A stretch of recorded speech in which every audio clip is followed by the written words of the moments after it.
ओ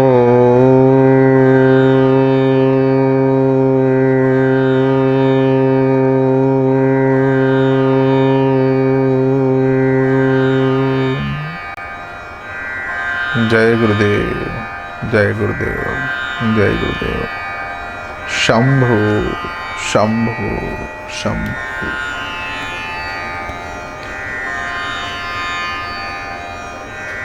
प्यारे साधक मित्रों, साधनामय जीवन बहुत ही उत्तम जीवन है। साधनामय जीवन जीवन के समस्त क्षेत्र को खोल देती है। साधनामय जीवन मन मस्तिष्क को इतना आनंद प्रदान करती है, इतना उत्सव प्रदान करती है कि जीवन के प्रत्येक क्षण को वो भरपूर ऊर्जा से जीवन को जीती है। पिछले प्रवचन में मैंने माया चक्र के ऊपर पूरा वर्णन किया। अब इसमें है माया चक्र का जब निर्माण हो जाता है इस कपाल में, इस शरीर के गुहाओं में, जब समस्त शक्तियां स्पंदन करती है, समस्त शक्ति चक्र स्पंदन करते रहती है, गति करते रहती है, जब ब्रह्मांड की अधिक ऊर्जा इस शरीर के भीतर आती है और इस शरीर में ब्रह्मांडी रचनाएं बनते जाते हैं, ब्रह्मांडी संकेत इस शरीर में मिलते जाते हैं, तब माया चक्र के अधिक शक्ति से विशुद्ध माया प्रकट होती है। विशुद्ध माया जो है निराकार भाव का एक प्रचंड ऊर्जा है। विशुद्ध माया को प्राप्त करके योगी जो है, साधक जो है, अपने गुरु के कृपा को, अपने गुरु तत्व को समझ पाता है, अपने गुरु के शक्ति को ग्रहण कर पाता है। विशुद्ध माया यानी कि पूरे ब्रह्मांड के, विश्व के प्रत्येक कण कण जहां भी ऊर्जा पिंड होंगे और जहां भी सृष्टि में ऊर्जा का निर्माण हुआ होगा और जहां भी ऊर्जा का केंद्र है, उन समस्त केंद्रों से ज्ञान आती है उनके लिए, उन समस्त दिव्य आत्माओं से उनके लिए ज्ञान आती है। उनका ज्ञान बहुयामी हो जाता है, अंतर्यामी हो जाता है। वह एकत्व तो नहीं रहता, वह बहुयामी हो जाता है। वह एक मार्गी नहीं रहता, वो बहुमार्गी हो जाता है। वह एक अंत नहीं होता है, वह अनंत हो जाता है।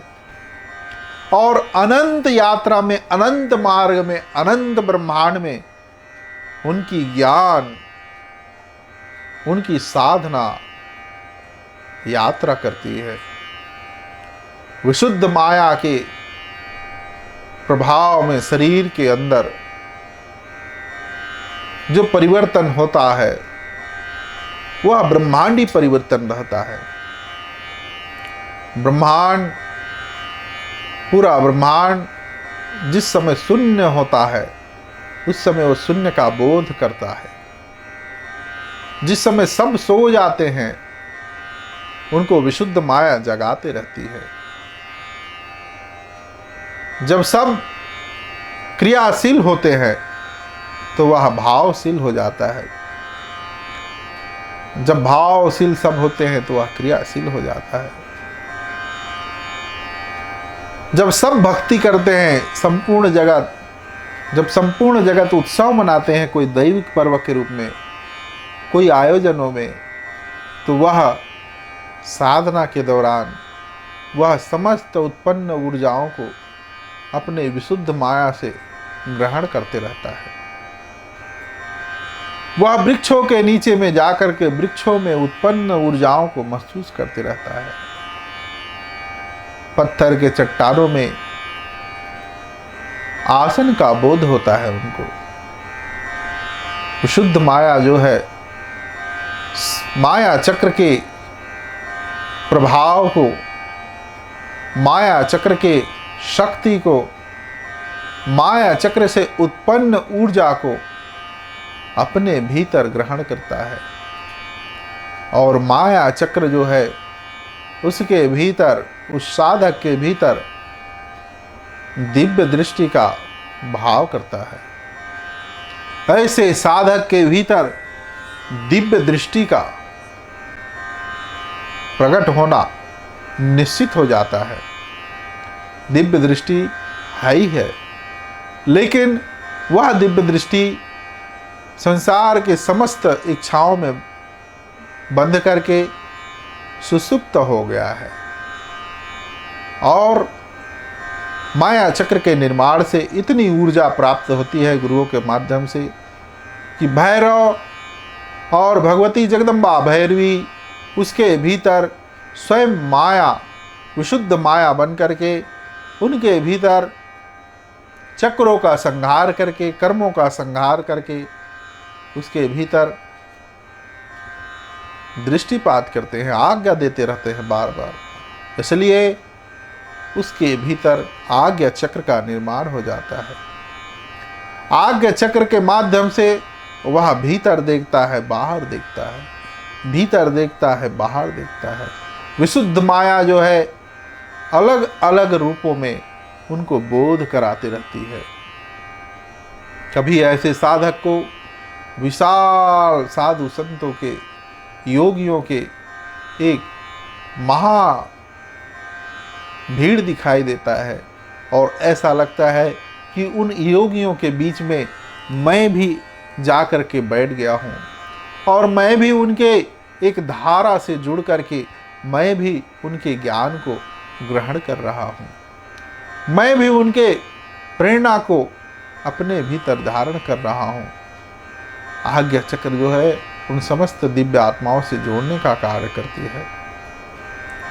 उनको सकारात्मक ऊर्जा और नकारात्मक ऊर्जा दोनों में भेद पता चल जाता है।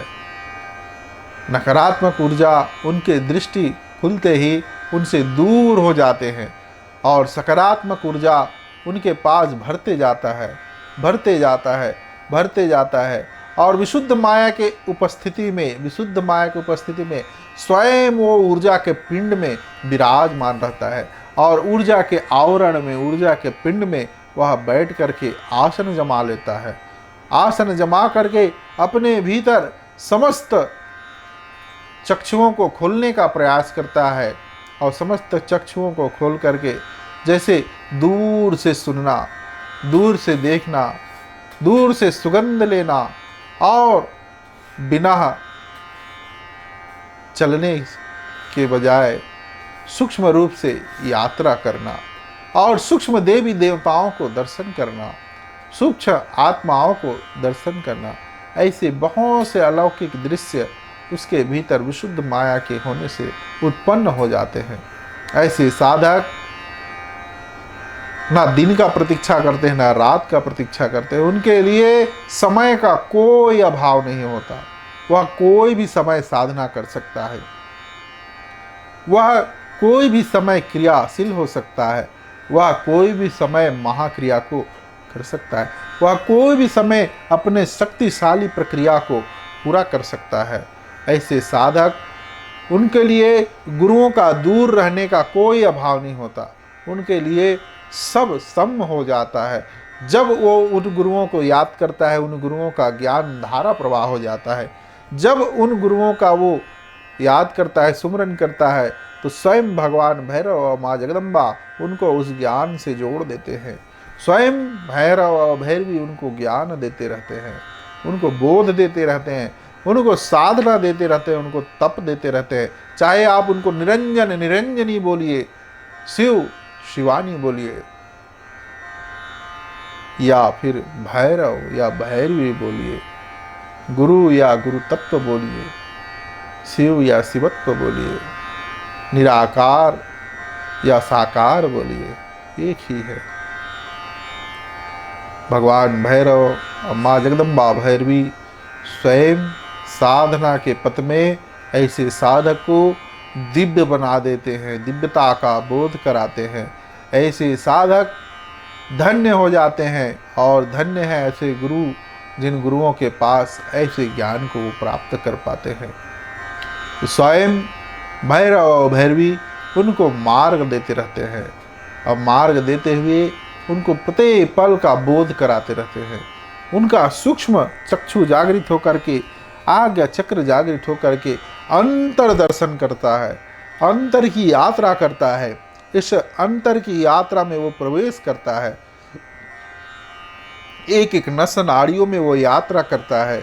एक एक नस नाड़ियों में यात्रा करते हुए एक एक बंधनों को खोलते जाता है, एक एक शक्ति कोषों में जाता है, एक एक आनंद कोष में जाता है, एक एक इच्छाओं में वह जाकर के यात्रा करता है, एक एक आध्यात्मिक रहस्य को जगाने का प्रयास करता है। मूलाधार से ब्रह्मांड तक, ब्रह्मरंध्र तक वह बार बार घूमते रहता है।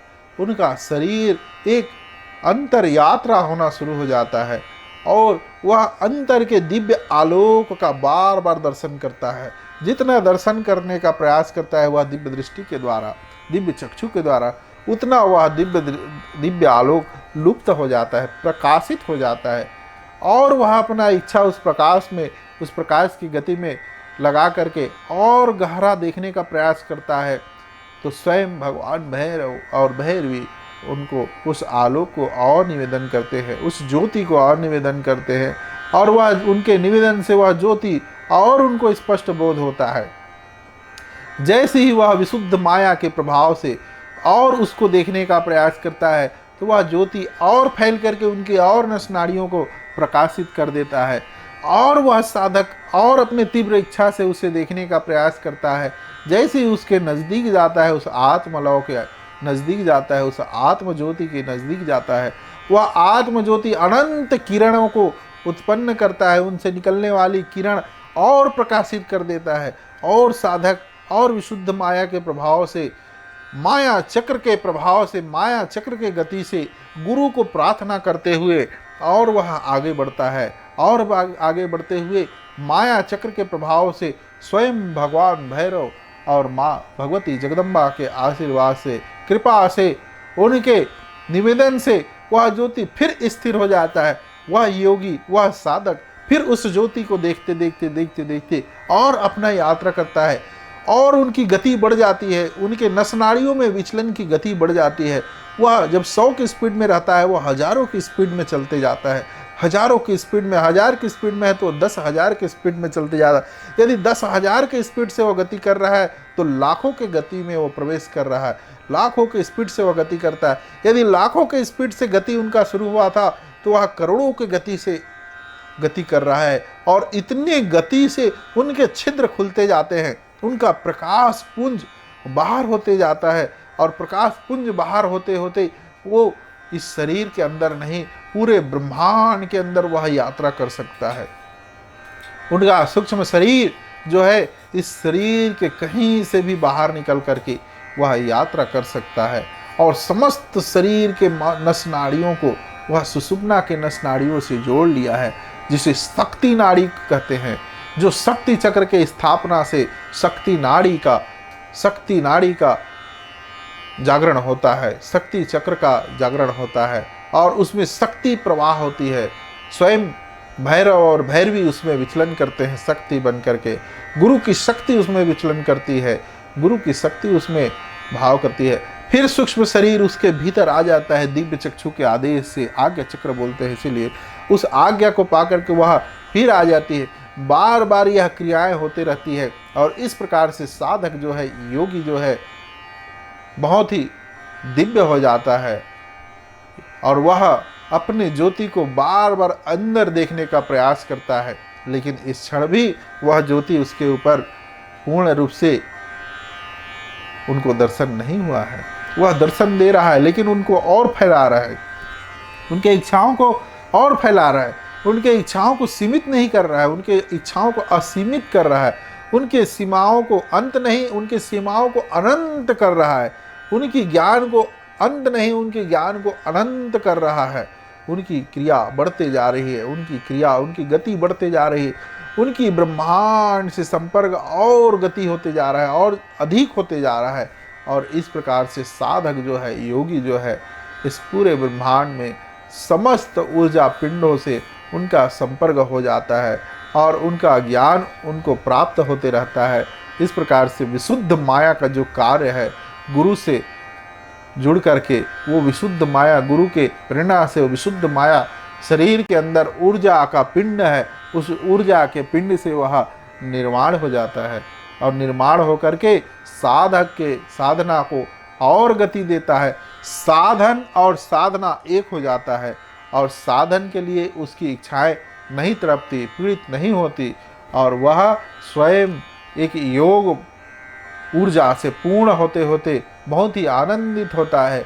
उनके हाथों से उनकी ऊर्जा निकलती है, उनके नेत्र से, उनके भाव से, उनके विचारों से उनका हर एक इच्छा ऊर्जा के प्रभाव से होता है और वह ऊर्जा उनके गुरु से, भगवान भैरव और माँ भगवती जगदम्बा से उनको प्राप्त होते रहती है।